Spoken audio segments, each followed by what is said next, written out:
Hello, dear friends. Hello, dear friends all over the world. We're warmly welcoming you to our show this morning, to our program. And first of all, we're wishing you a very happy new year.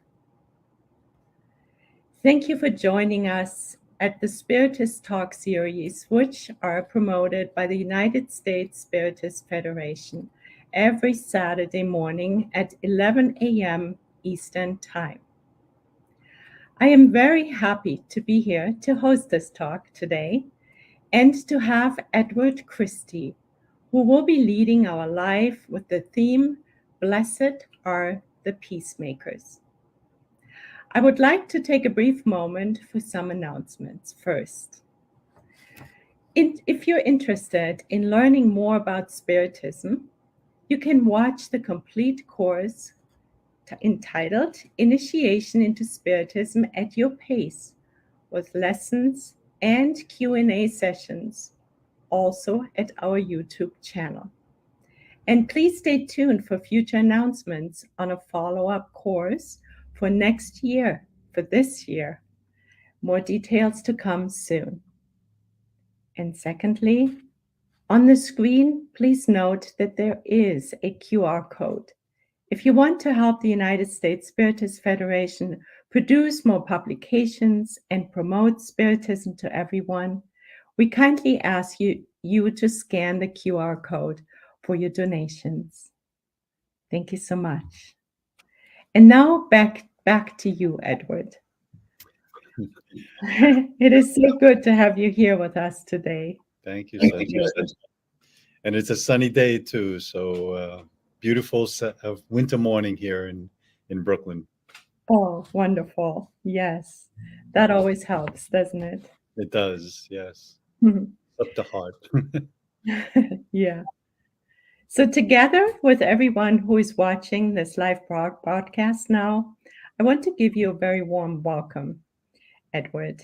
And I'm sure that you listeners, as we are, equally eager to hear what you will bring to us today.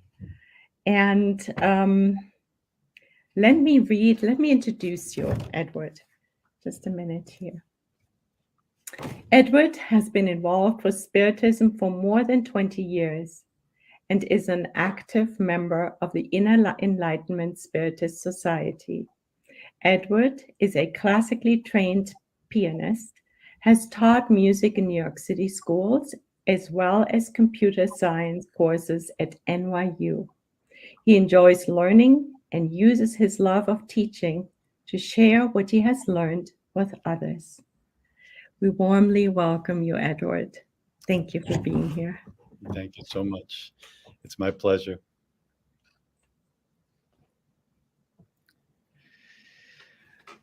So I took my first computer programming course 41 years ago. Boy, that's perspective. And I still remember something that the teacher said. 3 things can go wrong with a computer program. It can produce unexpected results, it could do nothing, or it could blow up. As a novice programmer, I had to take this on faith. But after years of correcting programming errors, I found my teacher's rule to be true. Because computers and the programs that run on them are human inventions, they inherit human strengths and weaknesses. To understand how something like a computer program can go wrong, it's useful to look at what it means to be human. Givaldo Franco, in his book, I Love Myself, I'm Addiction Free, says that we've inherited a body that's the result of millions of years of evolution, and an intelligence that's new, only some 10,000 years old. He tells us that research suggests that 80% of the world's population live from the mouth down, living to put food in their stomachs, clothes on their backs, and a roof over their heads. We know how to care for the body. We can use our instincts to care for our physical well-being. We eat when we're hungry, we sleep when we're drowsy, and we look for a way to warm up when we get cold. We can't, however, rely on instinctive knowledge to care for our psychological health because human nature doesn't have these instincts. So how can we care for our psychological health? How do we feed our intelligence, protect ourselves of right action, and clothe our understanding of what humans are for? Jesus tells us clearly what humans are for, what we're supposed to do, and what the purpose of our life is. Jesus doesn't ask us to be powerful or successful or great or a winner or even enlightened. He doesn't say, "Thou shalt be right." Jesus doesn't ask for sinless perfection, but only for a change of heart and to go and sin no more. Jesus tells us that what we're here for is heart work. Relationship is everywhere in Jesus' teaching. Jesus told us to love God and one another, to forgive each other, to reconcile with our brothers, to love our enemies, to lay our hands on the sick, and to be a peacemaker. Jesus loved those that seemed unlovable, forgave those who seemed unforgivable, cured those that seemed incurable, and he asks us to do the same. He taught us to pray by saying, "Our Father," not "my Father. Give us this day our daily bread," not "give me this day my daily bread." He said, "Blessed are the peacemakers, for they shall be called children of God." We're brothers and sisters of the human family, called to make peace with one another, regardless of the differences that separate us. Strength seems inherently aggressive, and it takes a new thinking, a Christ consciousness, to see strength in peace. We build relations not through power, but through community that includes everyone. Every encounter we have with someone else changes us. From the moment we're born, we're aware of other people's emotions and actions. And when we respond, our inner world and outer expression change. A newborn can hardly see, and yet within an hour of its being born, a baby can imitate the expressions of the people around it. We're interconnected at the deepest levels. That we each decided being here is what we wanted to do with our time this morning is the result of countless encounters across many incarnations. Everything we do, say, and experience exists in a web of relationships. When we interact with others, we come to know ourselves. We experience our impatience, our intolerance, and our irritation, our compassion, our concern, and our contentment. Without others, these emotions might be hidden in some dark corner of our awareness that makes us blind to what's going on inside of us. It's in the messiness of everyday living that we come to know ourselves. A Zen story shows us how deeply we're influenced by others. There were two brothers who vowed to devote their life to attaining peace of mind. One brother went to the top of a mountain to learn how to quiet his mind until he could hold a ball of snow in his hand without it melting. The other brother stayed at the bottom of the mountain, helping the village and its people. Years passed, and Mountain Brother came down holding a ball of snow to show Village Brother that he had learned how to still his mind. When he found him, Village Brother was treating the wound of a young woman, and her clothes were pulled up to reveal her leg. Immediately, the ball of snow melted in Mountain Brother's hand. It took only a moment with another person for Mountain Brother to lose his peace. Defining peacemaking is as tricky as defining love or forgiveness. So I'm going to look at peacemaking the way a professional approaches her work. A lawyer can help you if you have trouble with the law, but lawyers can't make you a good citizen.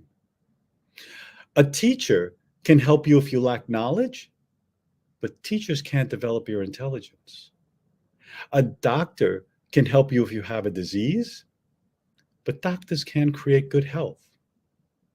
These professionals recognize that the remedy for trouble with the law, disease, and lacking knowledge is essentially external, while intelligence, good citizenship, and health must be developed internally by each one of us. We don't lack external truth. We have plenty of teachings. What we need to do is to reflect on the meaning of those teachings, to find out how they are true for each one of us. And no one can do that work for you. If you let that happen, you'll be living someone else's life. So I might be able to help you with how peacemaking can go wrong, but to be a peacemaker is an inside job. Peacemaking can go wrong in ways similar to my teacher's rule on computer programs. Peacemaking can blow up, do nothing, or produce unexpected results. So let's take this time to look at how peacemaking can go wrong in these ways. My teacher told me that computer programs can go wrong by blowing up. A program that blows up has reached a limitation, either of the computer itself or the skill of the programmer. Instead of handling the limitation, the program figuratively throws up its hands and says, "I can't do this." In daily life, blowing up is a sign that we have reached the limit of our ability to make peace, and anger has taken over. When anger speaks, it says, "I don't want what I'm getting," or "I'm not getting what I want." Anger thinks that something or someone is wrong or bad or an enemy. Anger wants something or someone to change and overestimates our ability to control events and people. Our free will allows us to choose our actions. Our free will does not give us the ability to control the outcome of our choices. Mahatma Gandhi says, "Man is the maker of his own destiny, in the sense that he has freedom of choice as to the manner in which he uses his freedom. But he is no controller of results. Once he thinks he is, he comes to grief." When we forget this, when we think that we can control the outcome of our choices, anger will burst out when things don't go our way. Anger's closest ally is impatience, because anger wants things to change, and impatience can't wait for things to change. Impatience lives in a world of instantaneous solutions, and everything has to happen right now. Someone must change immediately, and the situation must be corrected this instant. The bond between anger and impatience is the desire for change, a desire based on emotion. We've all had a visit from anger and impatience. These two visit me many times a day in varying degrees. My job is to be a good host and introduce these two emotions to the virtue of patience. Emotions like anger and impatience can't be controlled by our will. Unlike emotions, patience is a choice, a conscious use of our will to make friends with anger and impatience. Patience doesn't take away these emotions, but it steers them in a new direction.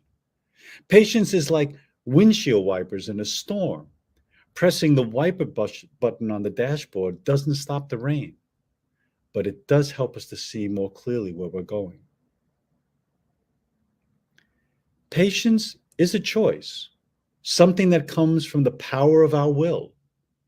But once anger and impatience show their face, choosing patience is difficult.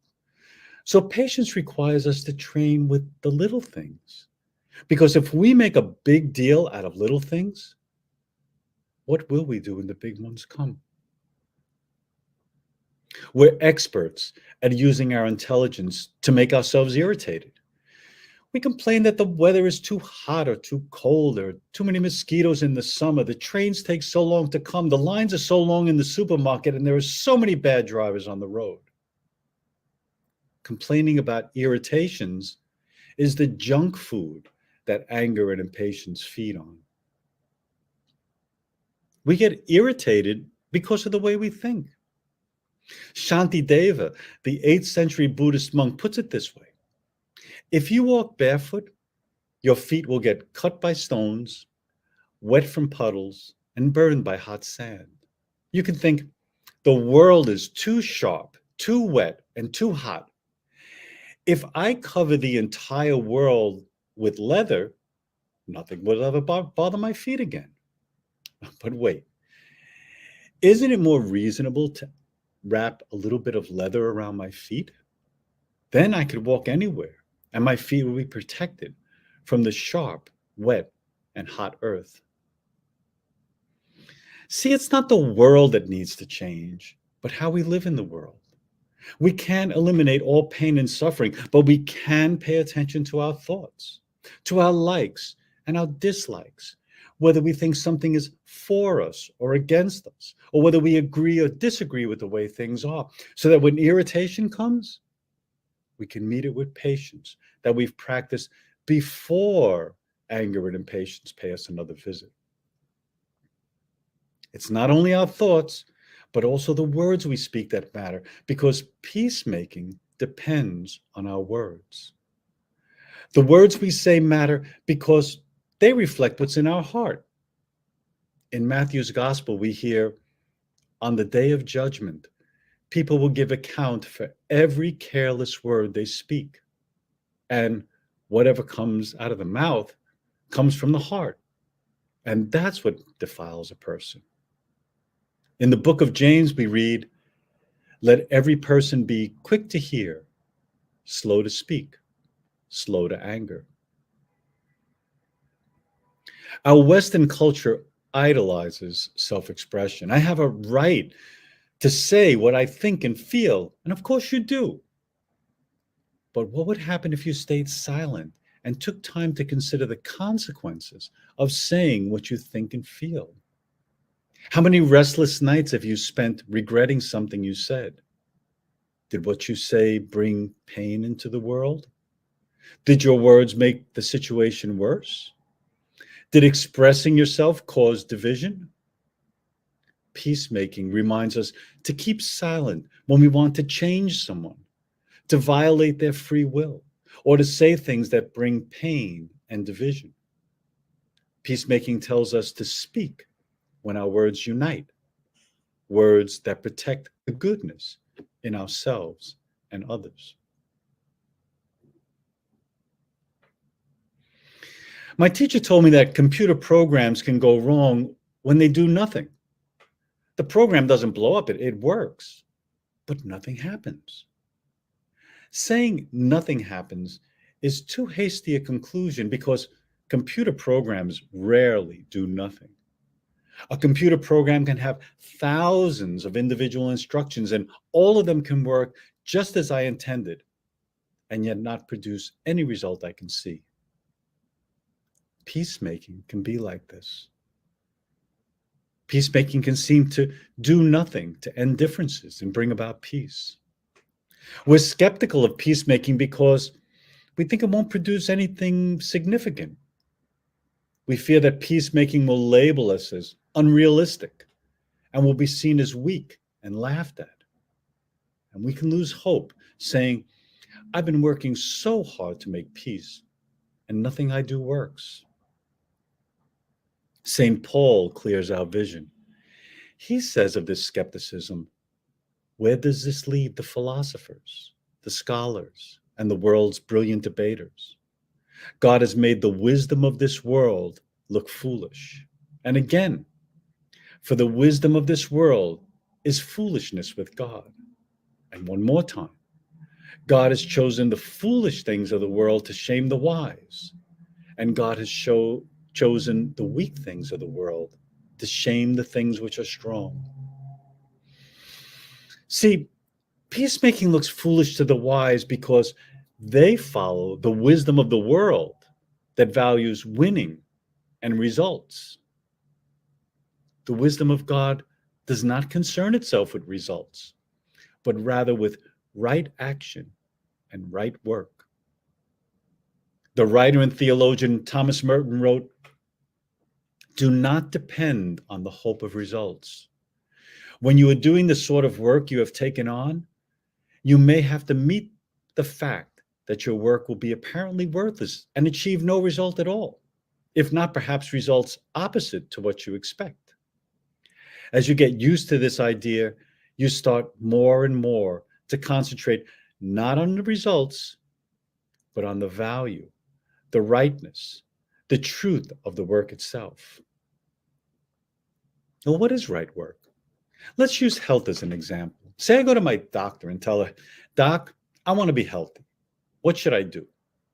What she would say to me, "Eat healthful foods, exercise, get enough rest, have a hobby, stay connected with family and friends."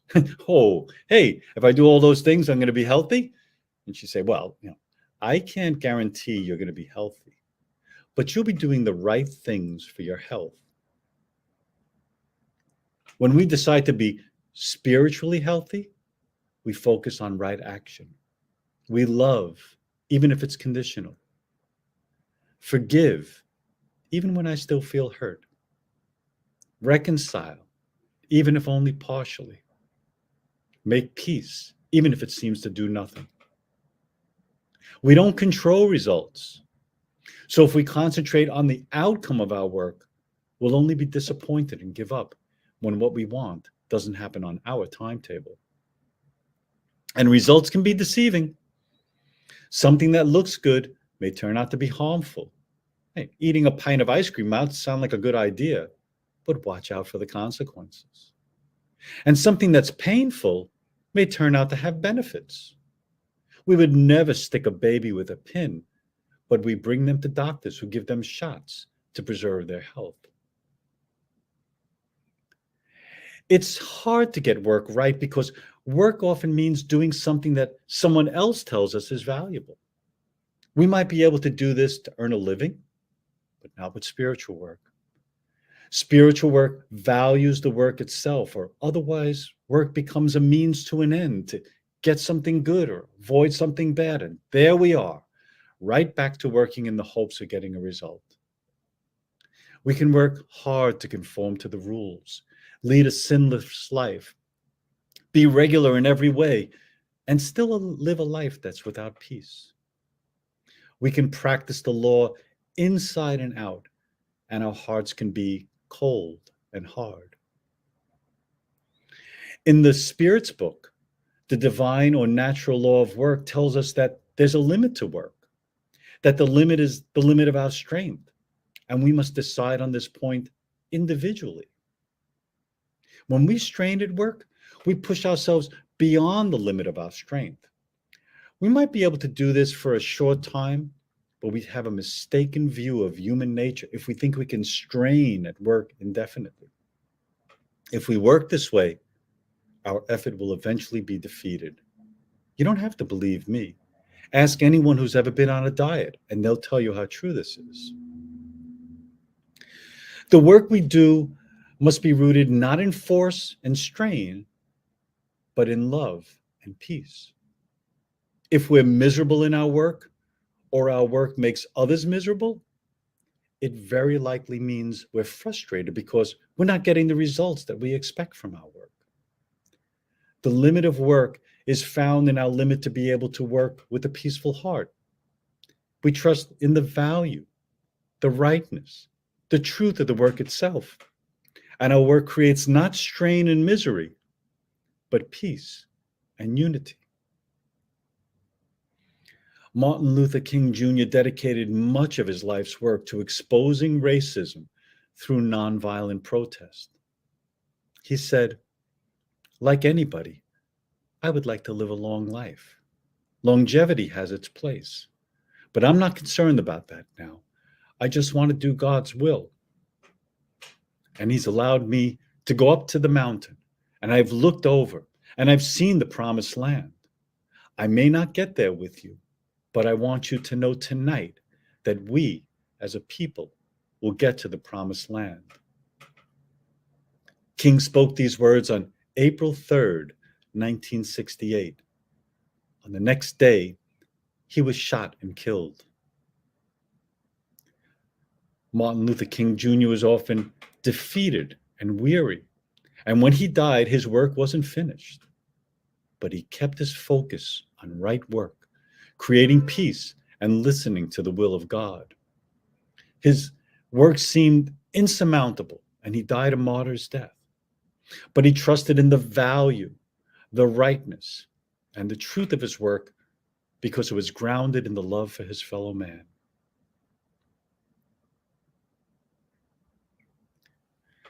My teacher told me that computer programs can go wrong when they don't produce the expected results. The program works, but the results are not what I intended. I found that this kind of error is common when I've oversimplified the problem. I didn't allow for the complexity of the information that I had to work with. St. Augustine helps us understand the danger of simplistic, black and white, all or nothing thinking. As a young man, Augustine anxiously sought the answer to the question, where does evil come from?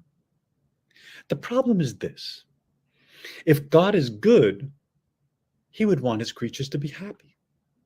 And if God were all powerful, he could do as he wished. But creatures aren't happy. So God lacks either goodness or power or both. Now, for most of us, we can ask this question, discuss it for a little while, and then get a good night's rest. Not St. Augustine. Augustine was a passionate young man, and he wrestled with this question. He felt he had to get this right in order to live a life that had real meaning. He found his first answer in the solution offered by Manichaeism. This religious movement is based on a rather complex creation myth that I won't even try to summarize. Instead, I'll give you an idea of the one belief that Manichaeism is known for until today. Manichaeism teaches that there's a battle between two moral opposites, two equally strong supreme powers that are competing for our souls. In other religions, these two are called God and the devil. One power is in goodness and light, and the other is evil and in darkness. The good principle rules over a spiritual realm, and the evil principle rules over the material world. Well, that settled it for Augustine. God is good and powerful because he has nothing to do with the bad stuff. That's all caused by the evil power. It's so simple. Why didn't I think of that? After being a Manichae for 10 years, Augustine became unhappy with this answer to the question of why evil exists. He began to take the Bible seriously and read that there was one God who created everything, and everything he created he called good. Moral evil is not the result of an evil power, but is rather the result of human free will. God doesn't prevent the evil that comes from our choices because free will is a good that God gave to humans. Our will gives us the power to choose what we most desire, God and his permanent love, or something material and temporary. Augustine says that God could prevent us from doing evil by taking away our free will, but he prefers to show his love by bringing good out of evil, rather than to have a world where evil doesn't exist. Now, all this might sound a little bit philosophical. So let's think of the idea of one unifying principle versus two conflicting principles this way. Say I buy a new shirt, try it on, and find that there's a hole in it. I can't remove the hole and return it to the store. My shirt isn't made from two substances, one good and one bad, a shirt and a hole. The hole exists because the shirt exists. And without a shirt, there's no hole.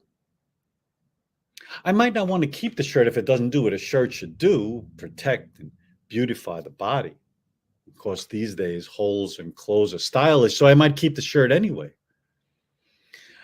But we go wrong when we think of defects in people the same way that we think of defects in a shirt. Jesus tells us that people are made to love and be loved, which we show through forgiveness, reconciliation, and peacemaking. People are not made to be free from damage and defects, but rather to use their freedom to make peace, to forgive, and to love. Augustine says that moral evil doesn't have its own existence, like the hole in my shirt, but is rather a lack of the good. The belief in one God and human free will makes it easy for us to accept this. But we often see the world as a manichae, dividing the world into good and bad, right and wrong, light and dark. We can think the manichae belief in two equal forces, one good and one evil, is misguided. But we think this way when we see people as good or evil, as if they were created by two different powers. Objective good and evil do exist, but we go wrong when we use our prejudices, biases, and incomplete understanding as a measure of good and evil. We can see the good in others subjectively or objectively. We see the good in others subjectively when we ask, what does this person mean to me? Do I approve of them? Can they treat me right? Will they help me? And we can see the good in others objectively. Every person we meet has intelligence, reason, free will, imagination, creativity, and most importantly, the capacity to love. We're skilled at finding the wrongs that others do, but the wrongs that we see are not in the person. The wrong is in the action or the use of the will. A person could do something evil or criminal, but no matter what evil a person does, he cannot make his human nature evil because he is created as good by a good God. And as we open our vision, we see that human free will is a good independent of how it's used. Seeing the good in others objectively and loving the good changes us both. Loving the good in others changes them because now they know that they are lovable and they're loved in spite of their faults, because their faults are overshadowed by the tremendous amount of good that God has placed in them. Loving the good in others changes us because once we see others as lovable, we have to learn to love them right. And when we love them right, we become peacemakers. It can be that simple.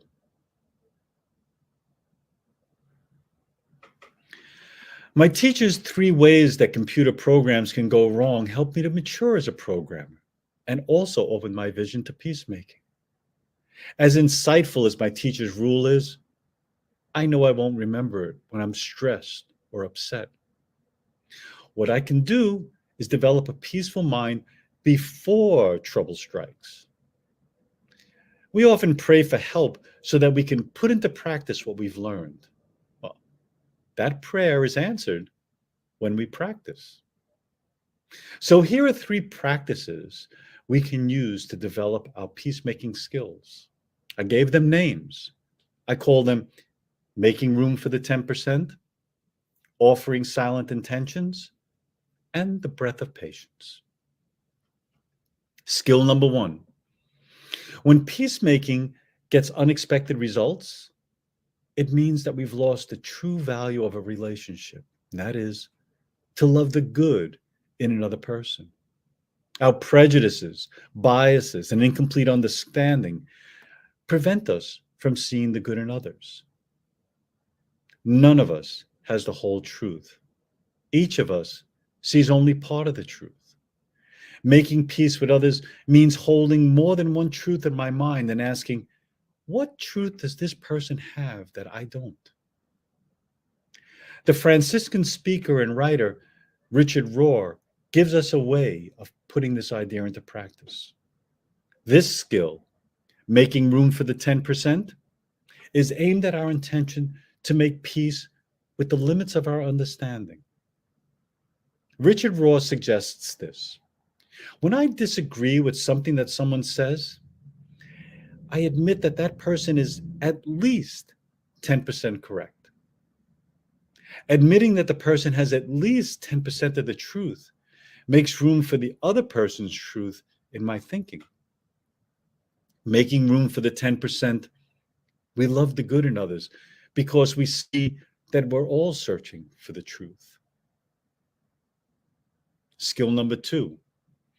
When peacemaking seems to do nothing, it means we've lost faith in the value of right work. Valuing right work tests our belief in reincarnation and immortal life, that what we do now has a cumulative meaning apart from the seeming insignificance of everyday life. This skill, offering silent intentions, is aimed at our desire to make peace with right work. I call them silent intentions because you don't say these intentions out loud. You say them only to yourself. To someone you love, think, may you be happy. To someone you pass on the street, think, may you have peace. To someone you work with, think, may you be healthy.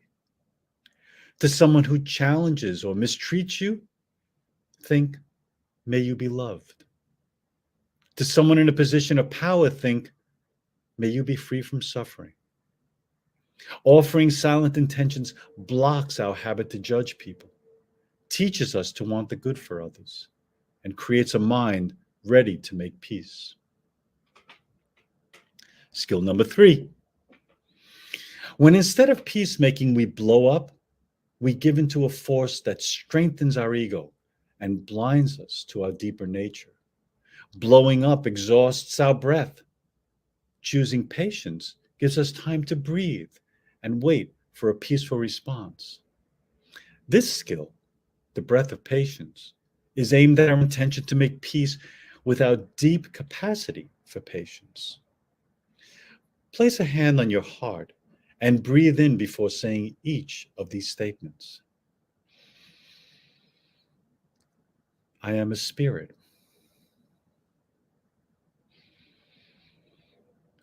I am immortal.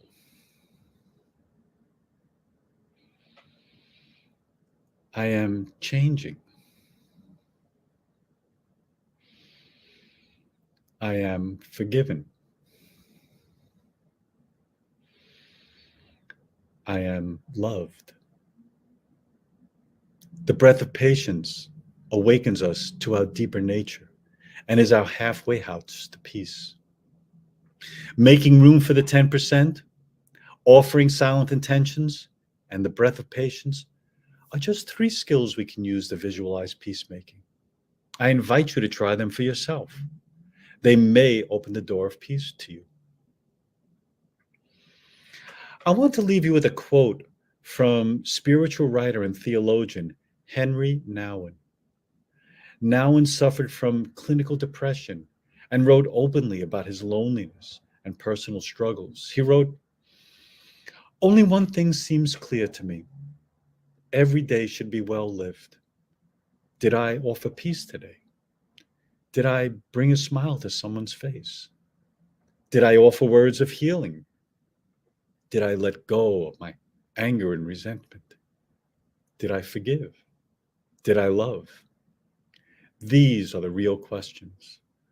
I must trust that the little bit of love that I sow now will bear many fruits here in this life and in the life to come. Henry Nouwen's words paint a picture of a world that Jesus spoke of when he said, "Blessed are the peacemakers, for they shall be called children of God." Jesus' world is one filled with reconciliation, healing, and peacemaking. A world big enough for all of us. I thank you.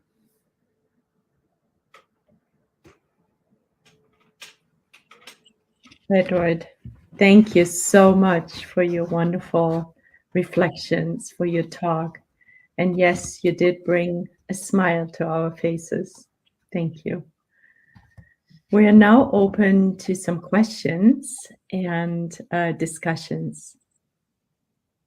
Okay. So, our first question is from the United States Spiritist Federation, and it is it possible to be a peacemaker and set healthy boundaries for oneself? Well, what a beautiful question. Yes, I would say, from my understanding, it's required for us to set healthy boundaries. The question that we have to ask ourselves is where we set the boundaries. And this becomes really important because, that's what maturity is about. When we do set boundaries, but they get larger and larger, if you want to look at it that way, or they change at any rate as we mature. Certainly a young person, their boundaries are very small and you can step on them very easily. But it really requires a reflection to find out, well, what are my boundaries and why are they there? We can't live without boundaries. We have a skin that is a boundary between what goes on in our body and the external world. And that's a reflection too of the kind of boundary that we require day to day. But it's really our responsibility every day to say, when someone crosses a boundary, what that means for me, and why that boundary is there, and is it healthy, and does it is it healthy? I'll leave it at that. Yes, that's a very good question. And then one wonders, what's the definition of healthy, right? Yes, right. There's some beautiful definitions of health out there when you say, when you're able to lay your head down on a pillow at night and feel, with a clear conscience, when you can handle situations that come up with equanimity, and really peacemaking, when you think about it, is all about unity. And we have to decide, unity doesn't have to look the same in every situation. But the idea is when we often fail in peacemaking because it might be a little strong way of saying it, but that we want to violate someone's free will. We want someone to do what we think is the right thing to do. So that's why peacemaking, it requires us constantly, first of all, to look at ourselves, to practice peacemaking, because it's not a natural thing. As related to the first question, our boundaries are often very thick and impenetrable. So we have to really look at that's how it starts out. That's how we start out, and so it becomes more open and more porous, that we could, we don't have to. Everything isn't just black and white in the world. We're able to think about peacemaking in that way. Yes. And the spirits so lovingly gave us the golden rule, right? So that probably, would you say that's important to pay attention to in peacemaking as well? Well, certainly there's, peace is hanging off of every word in the golden rule. It's like the balls on the Christmas tree. It really enhances and brings to life those words. Yeah. Of course, in order to love, we have to think about, what does it mean to make peace with someone else, and why is there, where does the conflict arise? Yeah. Beautiful. Yeah. Is it out? We think about it's because someone we can't make peace, but you see, peace is possible. We just have to practice. Right. Yes. Thank you so much, Edward. And I think there is another question. Yes, there is. Again, from the USSF. What role do you think does humility play in peacemaking? Well, another great question. I would say, what role do you think humility plays in blank? Because humility is just across the board. We often think, as I think I pointed out in the talk, we often think that we understand everything, and and we don't. We really just have a partial view. And once we realize that there's more out there for us to learn, we can approach each situation with humility. And of course, one of the things that might be easy to overlook is that humility is always in our relation to God.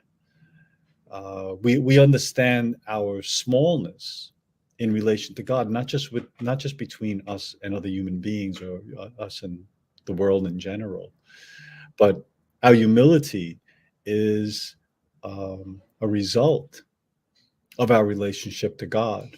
And so when we remember our relationship to God, humility is just a natural response. And God is always looking to make peace with us. He's always looking to draw us closer and closer, where our spirit is made from love. There is nothing else there but love. And so we're made from that.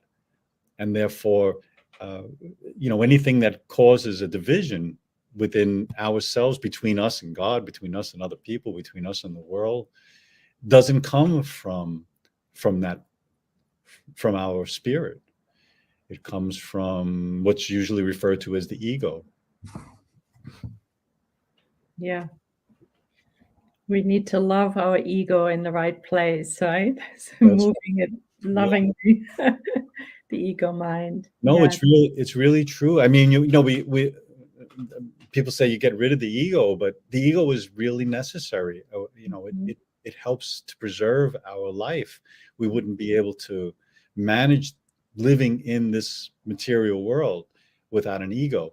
But our job is to be aware of the functioning of the ego, because a lot of what goes on in the ego is unconscious or preconscious or subconscious. Mm-hmm. So that's why I say that peacemaking really requires us constantly to reflect back on ourselves. When we're hurt by something that someone says, it's the ego that gets hurt, not our spirit. So when we get hurt by something that someone says, we want to lash out perhaps and not create peace. But when we start to see that we are, as spirits, we are made from peace, we are made from love, then we can question our ego. Why did that bother me? Why am I disturbed? Why am I hurt by that? Because it's not my soul, it's not my spirit that's hurt. it's the ego that's hurt.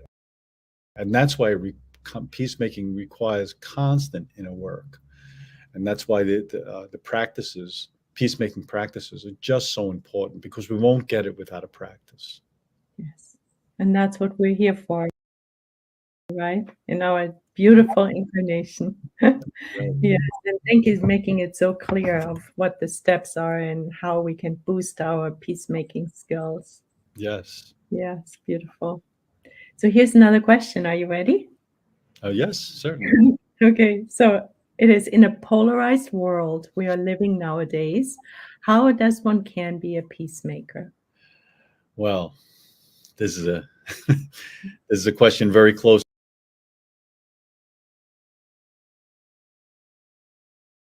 to my heart, because I found myself very much caught up in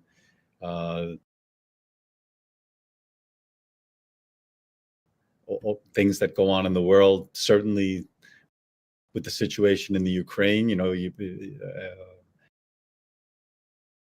and then in our own political system here, and the political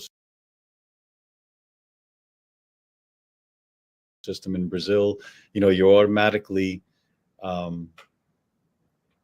I automatically find myself taking sides.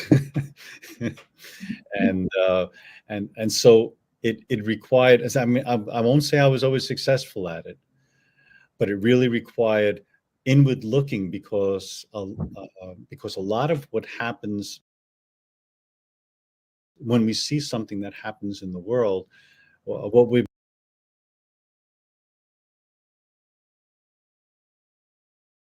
doing is projecting